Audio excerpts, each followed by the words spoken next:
Gente, bom dia professora Andréia. Bom dia, professor Leonardo, bom dia a todos. Bom dia, pessoal. Nós estamos sabendo aqui que o pessoal está com um problema de sinal, né, professora? Só temos online que a professora Renata de Espigão do Oeste e a gente está realmente sem sinal aqui nos outros polos. Então, gente, infelizmente, é uma coisa, nós já tivemos esse problema em aulas passadas e infelizmente é uma coisa que foge ao nosso controle aqui. Nós vamos fazer a correção das atividades na medida do possível e aí nós sugerimos e pedimos para quem não está conseguindo assistir, acompanhar a aula agora, que acesse o ambiente depois, o ambiente virtual, tá? O AVA. Lá no AVA você tem a aula disponível e a correção das atividades também. Em havendo alguma situação em que a correção não seja disponibilizada, por favor, remeta um e-mail à coordenação do curso, que a coordenação toma as providências para isso, tá? Mas enfim, vocês podem estar olhando e eu acho que é de suma importância vocês, inclusive, comentarem aí nos polos para os colegas que não foram participar hoje. Vocês peçam que eles entrem no ambiente depois e que eles possam estar olhando a correção das atividades e a aula também, para quem não assistiu, porque é de suma importância esse trabalho de elaboração de relatório, preparação de gráficos e tabelas. Isso é muito necessário para o nosso trabalho nos dias de hoje, tá, gente? Então eu preciso contar com vocês para que vocês possam estar revendo essa aula hoje. A aula e a atividade revendo depois no ambiente, tá? Bom, vamos lá. A primeira questão, nós trazemos a seguinte pergunta, tá? De acordo com a aula de hoje, né? Realize aí, elabore as questões, realize ou responda as questões propostas abaixo, tá? Questão de letra A. Aponte a semelhança entre relatório e memorial, né? E aí a professora Noêmia falava hoje com bastante propriedade isso, falava um pouquinho de qual caráter, né? Qual é a identidade aí do relatório, e vocês, mais do que ninguém, podem dizer pra gente para que serve o memorial, porque vocês têm feito isso desde o início do pró-funcionário, e aí a gente pede que vocês façam essa reflexão. Qual a semelhança, né? O que um tem a ver com o outro, o que um pode colaborar aí com o outro nesse sentido, tá? Nós temos uma resposta aqui que é, por exemplo, a localização, o espaço temporal. Tanto no memorial quanto no relatório você vai ter que dizer isso. A localização dos dados que estão sendo relatados, daquilo que está sendo partilhado através desses dois documentos, e o espaço temporal, né? De que período a que período você está falando, de que período a que período você está se reportando aí através do relatório e através do memorial, tá? Outra coisa é o objetivo de análise ou de foco definido, né? Tanto o relatório quanto o memorial, ele tem essa vertente de você fazer uma análise ou de você trazer um foco bem definido aí. No memorial, por exemplo, vocês podem trazer, como vocês já fazem aí, apontar, né? A partir do que vocês viram de aula, vocês fazem uma análise daquilo que vocês aprenderam, daquilo que foi produtivo, daquilo que não foi produtivo para vocês. Então você registra aí o período de aula e você faz, através desse exercício de registrar, você faz a análise de tudo que vocês viram aí nas aulas que vocês têm assistido. O relatório não é diferente, gente. Quando você vai fazer o exercício de relatar algo, esse exercício vai te ajudar a fazer uma análise também. É através desse ato de relatar que você vai fazer vai fazer esse exercício de fazer a análise também, tá? E por fim, e não menos importante, né? Perguntas metodológicas para orientar as ações. Então, basicamente, tanto o memorial quanto o relatório, ele parte de perguntas que você precisa responder. É através dessas perguntas que você consegue desenvolver o documento como um todo. E essas perguntas vão colaborar tanto no memorial quanto no relatório, a elaboração do documento como um todo, tá? Fazendo uma colocação, professor Pois Leonardo, não. As alunas do Fundão, de Espigão do Oeste, elas deram essa mesma resposta, né, para fazer essa colocação aí, a gente deram essa mesma resposta. Legal, né, ótimo. Que você explicou aí. Ótimo. Então, hoje, pelo jeito, somos nós e o Espigão do Oeste, né? Aqui então, nós temos também de Ouro Preto, também ela já contribuiu com outra questão, né? Mas mais adiante. A Elzimar está então também online, temos tá? Ouro Preto acompanhando. Ótimo, legal. Vamos lá. Bom, gente, a questão de letra B, ela diz o seguinte: realize um relatório de atividades e exponha os resultados aos seus colegas de curso.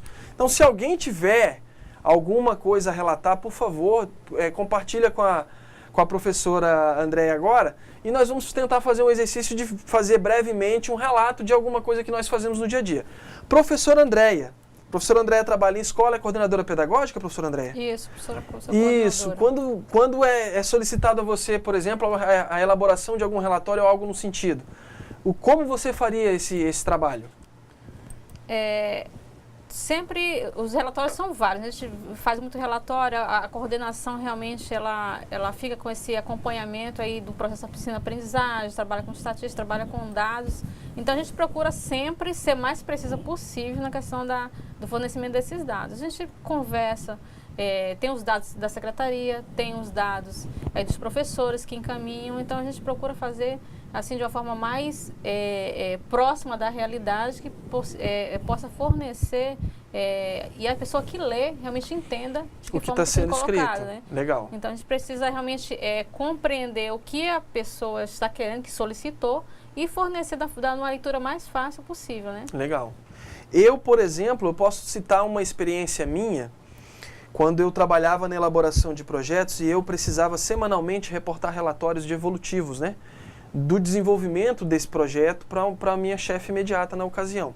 Então, o meu relatório, ele considerava basicamente todas as atividades desenvolvidas na semana para alcançar determinado objetivo e atingir determinada meta.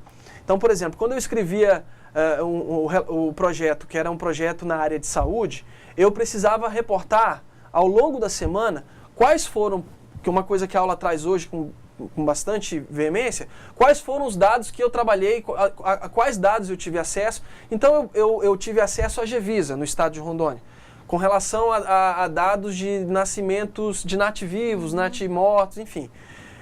Quantos, na ocasião, acho que de 1.000 nascidos vivos, nós tínhamos 12, eu era 13 mortos.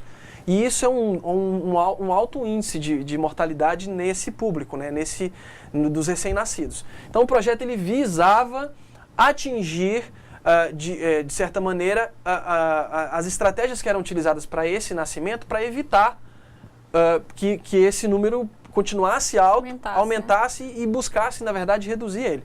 Então, uma coisa que nós identificamos no estado de Rondônia. O município que não tem a estrutura, ele pega uma situação de gestante que tem uma gestação de alto risco e transporta essa gestante para Porto Velho, porque o hospital de referência ainda é na capital.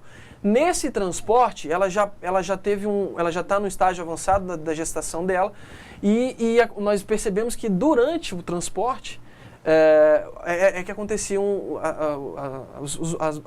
as mortes, né, desses bebês, desses recém-nascidos, porque eles chegavam no hospital e o feto já tinha falecido. E só através desses relatórios que a gente pode... Que nós conseguimos buscar estratégias. O que deveria ser feito, e era a minha obrigação na ocasião, de propor estratégias para evitar isso. Então, uma coisa que nós encontramos e que o relatório e o projeto, na verdade, vinha propor, era de propor uma estrutura, intervenção nesse cenário, para que isso reduzisse. Esse indicador, na verdade, ele era um indicador do projeto, reduzisse. E no relatório, eu dizia que, ao longo da semana, eu fiz reunião com XY setor de determinado órgão, que nessa reunião eu obtive os dados tais. E aí eu fazia as tabelas com os dados e os gráficos que mostravam a evolução disso. Você vê a responsabilidade de quem constrói um relatório. De quem constrói um relatório. Através do relatório, a gente tem esses dados e só assim a gente pode tomar elaborar alguma ação a respeito. Né? Então, não adianta a gente enfeitar, né, professor? A gente deixar o relatório bonito, deixar o relatório agradável e a gente não colocar a realidade. Se você inventar, você não está produzindo dados, digamos, verídicos, né, condizentes, né? E você não pode tomar medidas, né? Então, acho que a responsabilidade de quem elabora um relatório é imensa. Justamente. E o relatório, gente, ele acabava sendo uma ferramenta de controle de distorção. Eu escrevia o projeto e se em algum momento no projeto eu estivesse desviando da meta que foi estabelecida, o relatório me ajudava a organizar isso e voltar para a linha da meta a qual tinha sido estabelecida. Então, é de suma importância o relatório, tá? Enfim, para os fins que forem necessários na área de atuação a qual você aí, que está assistindo a gente, atua, né? Como era de suma importância para a área de atuação a qual eu participava, a qual eu tinha responsabilidades aí com esses projetos que nós desenvolvíamos aqui, tá, gente? Então é um exemplo mais para frente. Eu acho que é uma coisa bacana do relatório é que nós façamos o exercício de tentar ler ele para além daquilo que ele nos oferece. Eu vou tentar fazer esse questionamento com vocês aqui no momento de correção das atividades. Infelizmente não vai ser tempo suficiente para questioná-los aí, para deixar vocês intrigados com relação ao que o relatório, ao que o gráfico, ao que a tabela traz para a gente de informação, mas é um princípio, eu acho que a partir do pontapé inicial é de provocar vocês que vocês busquem aí outras alternativas de consulta, de pesquisa para aprofundar o conhecimento que a gente está trazendo hoje, tá? Vamos lá, questão de número 2. Aí nós começamos a fazer o exercício da análise para além daquilo que a informação traz para a gente, né, gente? Vai pedir para vocês terem um pouco de atenção a isso. Vamos lá. Eu vou trazer a questão diz o seguinte, ela apresente uma estatística, né, relacionada ao último censo da educação nacional. Então você vê o quadro, basicamente ele tem aqui o título, no cabeçalho, né, no topo da tabela você tem o título, número de alunos matriculados no censo escolar. Então o que nós temos que considerar, gente? Essa tabela ela vai trazer para a gente somente números de matriculados, tá? Então, a análise ela pode ser mais ampla. Você pode cruzar número de matriculados com número de evasão, com número de reprovados e entender por que foi reprovado, por que evadiu, que momento o Brasil, no caso, como é nacional, que momento o Brasil estava passando que poderia colaborar, né, com o desemprego, enfim. E isso você pode estar no macro, você pode trazer isso para uma visão micro. A nível de escola, inclusive, claro. Existem mecanismos hoje, eu vou deixar um link, daqui a pouquinho eu deixo digitado na tela para vocês, que trabalham esses dados de maneira pormenorizada, trazendo para vocês um nível de uma escola. Então você pode ver a sua escola, ver o nível de matrícula, a média que a sua escola está tendo comparado com a média nacional, e ver como é que isso pode melhorar aí na escola de vocês, tá, gente? Vamos lá. Então nós temos educação infantil, ensino fundamental, o EJA presencial e o semipresencial, né? No município de Porto Velho, nós tivemos aí estadual, na creche, 683 matrículas de acordo com o censo, tá aqui, gente, ó, de acordo 2013. Com o censo 2013, tá? No federal, nenhuma, porque federal não tem essa política. Municipal, nós tivemos 2.085 matrículas, na privada, 1.188, e um total aí, desculpem, apaguei aqui, um total de 3.956, se não estiver enganado, tá, gente? Que tá ruim para mim ver aqui. Ensino fundamental, de 1ª a 4ª série, anos iniciais. No estadual, 13.273 matrículas de 1ª a 4ª série, tá? Federal não, porque não é competência do governo federal. Municipal, 26.942 matrículas, tá? No município de Porto Velho. Privada, 6.057 matrículas. E, no total, 46.272 matrículas, tá? De 5ª a 8ª série, os alunos finais, tá, gente? Eu esqueci de... Aqui tá anos iniciais e os anos finais. De 5ª a 8ª série do ensino fundamental são os anos finais. Na rede estadual, nós tivemos 27.232 matrículas. Federal também não tem, porque não é competência do governo federal. Município, 3.541 matrículas, 4.201 na privada, com um total de 34.974 matrículas de 5ª a 8ª série. Ensino médio, na rede estadual, 13.453 matrículas, federal 666, municipal não tem, porque não compete ao município oferecer ensino médio, 2.262 matrículas privada, gerando um total de 16.381 matrículas. Educação profissional, nível técnico, o governo do estado matriculou 52 alunos, o governo federal 233, município não tem, e na iniciativa privada nós tivemos 2.316 matrículas, com um total de 2.608 matrículas, tá? No EJA, o fundamental, nós tivemos aqui 6.171 matrículas no estado, federal não, município 4.440, privada 215 matrículas, com um total de 10.626 matrículas. O médio do EJA presencial, 7.267 no estado, federal não, município não, e na iniciativa privada, na educação privada, 215 matrículas também, gerando um total de 7.482 matrículas. E o EJA semipresencial, no nível fundamental, no estado, nós tivemos 954 matrículas, federal não, município não, privado não, o total 954, tá? E no médio, por fim, 1.070 matrículas no estado, federal não, município não, privado não, com total de 1.070 matrículas. Então, o dado, gente, a tabela ela te dá a informação como um todo do censo, né? O interessante do relatório, e eu acho que é uma coisa que nós começamos a evidenciar para vocês, é assim, o relatório ele traz o dado, mas ele analisa esse dado. Sim. A professora Noêmia falava isso.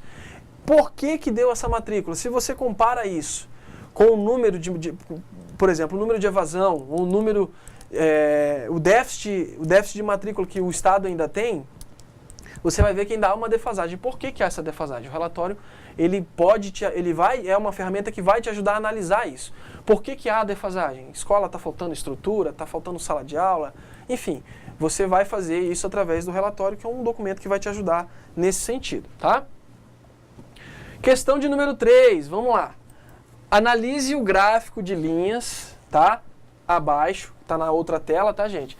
E responda verdadeiro ou falso. Antes de nós respondermos, nós vamos analisar aqui. Que inclusive é o mesmo gráfico que a professora Noêmia trazia na aula de hoje, tá? Bom, ele é um gráfico de evolução, certo? Evolução do desempenho dos alunos nas avaliações. Você tem uma linha aqui, a professora Noêmia falava isso, né? Ela sobe, ela desce e ela sobe novamente. Essa linha, basicamente, ela traz o rendimento desses alunos de uma determinada série, de uma determinada escola, nos 4 bimestres, tá, gente? Primeiro, segundo, terceiro e quarto, que é onde, basicamente, a linha toca, onde a linha é tocada pela dimensão do temporal, tá? Uma coisa que é interessante, você tem o tempo, momento zero, isso aqui é a linha do tempo, tá, gente? Do início ao fim do ano, porque são 4 bimestres, começou aqui e terminou aqui, certo? Então, ao longo dos 4 bimestres, ou ao longo do ano, considerando uma faixa de 0 a 10 de nota, nós temos as médias aí dos alunos, tá? No primeiro bimestre, a média dos alunos aqui foi 72. Alguma coisa foi feita nesse primeiro bimestre que colaborou para que eles aumentassem essa média. No segundo bimestre, elevando a média de 72 a 80 no segundo bimestre, tá? No terceiro bimestre, alguma coisa aconteceu que fez com que eles perdessem rendimento, né? Terceiro bimestre caiu para 65. E no quarto eles terminaram com alta, novamente, de 85 na avaliação do quarto bimestre desses alunos. O que é bacana você perceber nesse gráfico, gente? Quais são os motivos, né, que levaram a essa oscilação? Eles começam com uma nota 72, é uma nota mediana. Eles sobem para 80. O que fez com que eles subissem para 80? Os professores fizeram aula de reforço? Foi feita uma espécie de gincana de perguntas e respostas para frisar? Ressaltando que o gráfico é um instrumento para ilustrar, né, aquela defasagem. Então, vai haver a interpretação desses dados. Né? E o relatório vai colaborar textualmente para isso. Então, isso aí, é legal. importante que você tenha a ilustração, mas para quem não conhece, ver a realidade da escola, né? E a pessoa que está fazendo o relatório, ela vai interpretar para que a pessoa entenda o que houve nessa oscilação aí de notas. Né? Justo, legal. E aí, gente, a gente pode perceber, por exemplo, aqui podem ser diversos fatores. E aí você pode trazer aquele dado das matrículas, né? Para cruzar com isso aqui no relatório. O que pode justificar, se isso aqui é uma média, nós estamos falando de média. Nós pegamos todos os alunos, computamos as notas de todos e tiramos a média para fazer o gráfico. Se nós pegarmos como análise o fator que é interessante, que é a questão da evasão escolar, você pode ter aqui como resposta para uma queda na nota a redução do número de alunos na sala. Então, se você tem de 20 alunos, 15 tiraram notas boas, 5 tiraram notas ruins, no segundo bimestre, justificaria essa nota. No terceiro bimestre, desses 20, 5 saíram, dos 5 os bons, né? Então eram 15 com notas boas e 5 com notas ruins. 10 tiraram notas boas e 5 ficaram com notas ruins, já interfere na média aqui, a média muda. Então você não está falando mais de 20 alunos. É um exemplo, tá, gente? Eu estou só cogitando possibilidades. Você não está mais falando de 20 alunos no segundo bimestre. Você está falando de 15, né? E a diminuição da quantidade de alunos quando você vai trabalhar a média interfere na nota. É uma possibilidade. Também a gente tem muito a possibilidade de troca de professor. Troca de professores. A gente tem, às vezes, essa questão de essa troca. Os alunos ficaram muito tempo sem aulas. Sem então, aula, isso uma possibilidade. Contribui muito na questão da nota. Né? Você pode ter, para justificar, por exemplo, entre o segundo e terceiro bimestre, a escola sofreu uma reforma. Também. E a reforma atrapalhou o desenvolvimento das aulas, enfim. N são os fatores. Quem está escrevendo o relatório, gente, da escola que tá sendo feito esse relatório, vai saber escrever isso. E o relatório vai ajudar nesse sentido. Porque, para mim, que não faço parte dessa escola, quando eu pego o relatório que eu olho esse gráfico, eu me pergunto, né, o que pode ter feito, quais são os fatores que interferiram para que esse gráfico tivesse essa oscilação nesse período de tempo, né? O relatório, eu vou lendo o relatório, de posse do relatório, e bebendo das informações que ele vai me fornecer, eu vou entender, nessa escola teve uma reforma que, enfim, ou mudou o professor que veio, foi difícil a adaptação com os alunos, e aí a gente passa a entender realmente o motivo da oscilação, né? E como, eu acho que o bacana, como eu falava no exemplo do projeto que eu escrevi, o bacana é que o relatório ele vai trazer essa dimensão legal. Nesses 4 bimestres nós tivemos esse problema. O ano que vem, se nós tivermos se foi, por exemplo, a queda de nota é justificada pela troca do professor, o ano que vem, se nós tivermos uma troca de professor, qual a estratégia que nós vamos adotar? Enquanto gestão, para que não aconteça novamente, porque a queda de nota é ruim para a escola. Então, de posse desses relatórios, o professor vai sentar, o diretor, a gestão da escola vai sentar e vai pensar um plano para evitar que isso aconteça, se porventura novamente o ano que vem tiver uma troca de professores. Agora, uma colocação que muitas vezes esses documentos eles são construídos por uma determinação, uma solicitação da Secretaria de Educação, da Secretaria Municipal de Educação, e são esquecidos, como se ele não fosse um instrumento, são engavetados, para que você possa construir uma realidade futura que você não tenha, diminua esses problemas. Então, só cumpre aquela determinação e não utiliza o instrumento, porque esse instrumento pode ser muito utilizado para que a gente possa melhorar, né, a realidade. Mas, justo, infelizmente... Eu acho que uma coisa que se perde, professora André, e eu acho que vocês talvez possam concordar comigo, uma ferramenta como essa, ela serve para uma única e exclusiva, eu acho que assim, resumindo, né, para uma situação, que é avaliar. Isso. Então você avalia o processo, você se avalia enquanto gestão, você se avalia enquanto professor. Isso o professor pode fazer um relatório desse para buscar a melhoria própria. Dele com ele mesmo, dele com o método que ele utiliza com os alunos, enfim, dele com a relação que ele estabelece na escola. Então ele pode utilizar isso como avaliação. Quando você utiliza um instrumento desse como avaliação, a tendência, gente, é sempre melhorar, é sempre aumentar, é sempre evoluir. Agora, se você faz, no primeiro momento, lê, observa, e não considera isso como uma ferramenta avaliativa, realmente acontece o ano seguinte acontecer novamente, o ano seguinte, e aí você está sempre patinando, você nunca vê mudança porque não é utilizado da maneira adequada. E eu acho que é isso que é bacana. E para quem trabalha com merenda escolar, você pode fazer uma projeção de consumo de merenda. No mês tal o consumo diminuiu. Mas por que diminuiu? Porque teve jogos escolares, os alunos saíram e foram...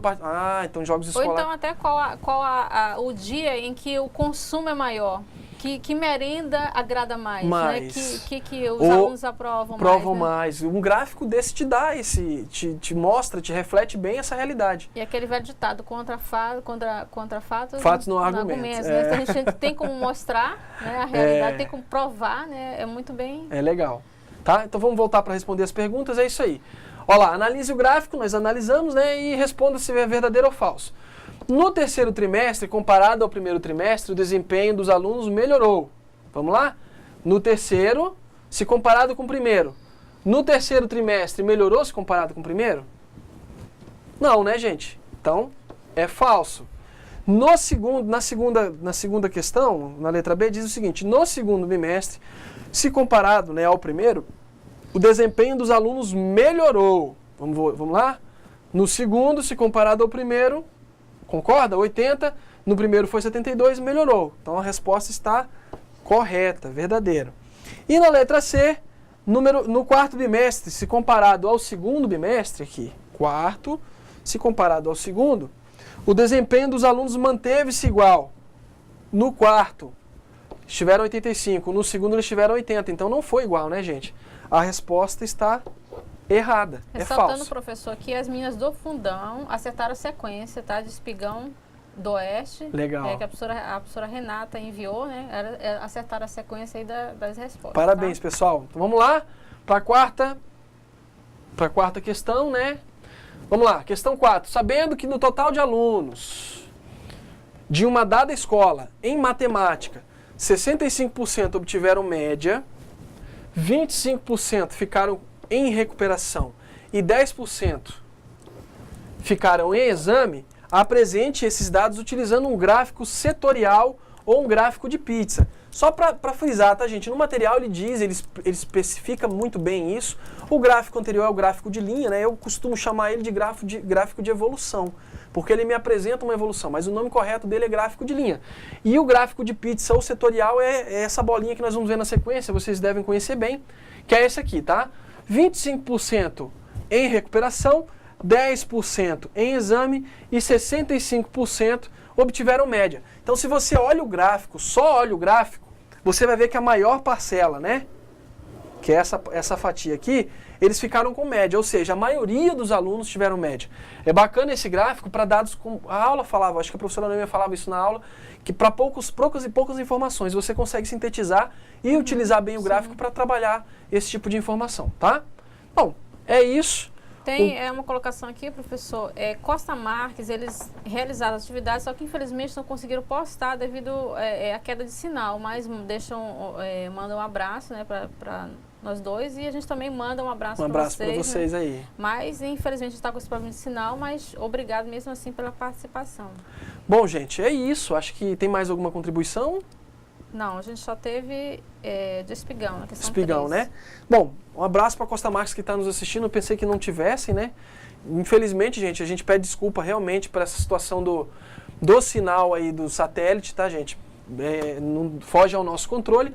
Obrigado pela participação de vocês. Espero que essa visão que nós trouxemos um pouco na correção das atividades de gráficos e tabelas ajude de certa forma, né? Porque eu acho que é de suma importância para o trabalho que é desenvolvido nas escolas, aí, nos setores pedagógicos. Nós utilizamos muito, né? O dia a dia de gráfico, a gente já tem essa consciência que é muito útil, né? A gente está em contato diretamente, né? Então, faz parte da nossa realidade.